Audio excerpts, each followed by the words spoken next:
महासागर पोहोचले थेट मुंबईवरून आज सिन्नरमध्ये. आपण पाहतोय की सिन्नरमध्ये आज निवडणुकीचा निकाल आहे आणि आपण पाहतोय की या ठिकाणी सगळीकडे गुलाल उधळणं सुरू आहे.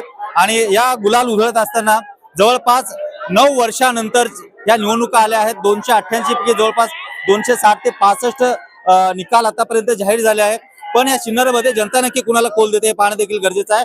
आणि आपण पाहतोय की आज हा जो माहोल या ठिकाणी जमला आहे, या ठिकाणी सिन्नरमध्ये नक्की निकाल काय लागेल हे पाहणं देखील गरजेचं आहे. सगळ्या गोष्टी पाहण्यासाठी तुम्ही महासागरवरती राज आपल्यासोबत या ठिकाणी सिनियर पत्रकार, वरिष्ठ पत्रकार प्राध्यापक जयंत महाजन सर आहेत.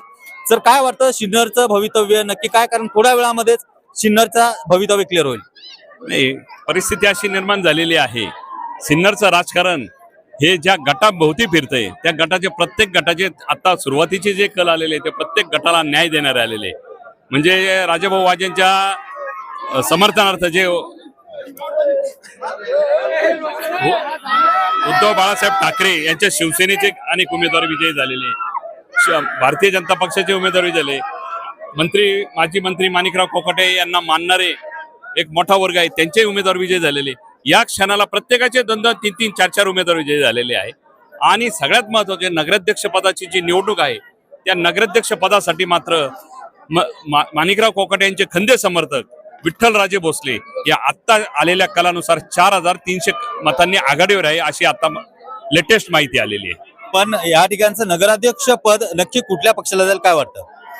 हे अजितदादांच्या राष्ट्रवादी काँग्रेसकडे सुरुवातीचा आता कल आहे. निवडणुकीमध्ये निकाल लागेपर्यंत कोण विजयी होईल हे सांगणं कठीण आहे. पण या क्षणाला मोठ्या आघाडीवर राष्ट्रवादी अजितदादा पवार यांचा पक्षाचा उमेदवार जे आहे विठ्ठलराजे भोसले ते आघाडीवर गेलेले आहे.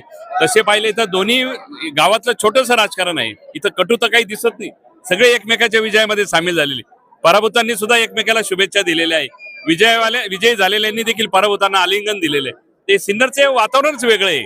राजकारण काही असो परंतु कटुता येत नाही, हे फार चांगलं चित्र या ठिकाणी दिसत आहे.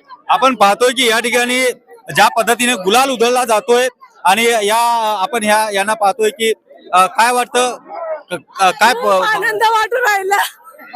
25 वर्षाचं नगरसेवकला पाडायची एवढी हिंमत कोणालाच नाहीये. तेवढा आम्ही मेहनतीने आणि सगळ्या समाजाच्या अभिनंदन. जोशीवाडी, माकडवाडी, वैदवाडी आणि माकडवाडी सगळ्यांचं मनापासून अभिनंदन, धन्यवाद आहे भावाला एवढा जास्तीत जास्त मतांनी तुम्ही निवडून आणल्याबद्दल. बस आपण पाहतोय की यांना एवढा आनंद झालाय की त्यांच्या बोलताना त्यांना धाप लागते. खरं बघायला गेलं तर आज या ठिकाणी गुलाल ज्या उधळला चाललाय आणि आताच महाजन सर यांनी या ठिकाणी सांगितलं की इथलं जे राजकारण आहे या ठिकाणी म्हणजे कुठल्या पक्षाचं राजकारण आहे, व्यक्तिगत जे आहे, व्यक्तीला मानणारा वर्ग या ठिकाणी आहे. त्यामुळे या ठिकाणी नक्की नगराध्यक्ष पदाची माळ कुणाच्या गळ्यात पडतं हे पाहणं देखील गरजेचं आहे. सर्व घडामोडी पाहण्यासाठी महासागर न्यूजला क्लिक करा. धन्यवाद.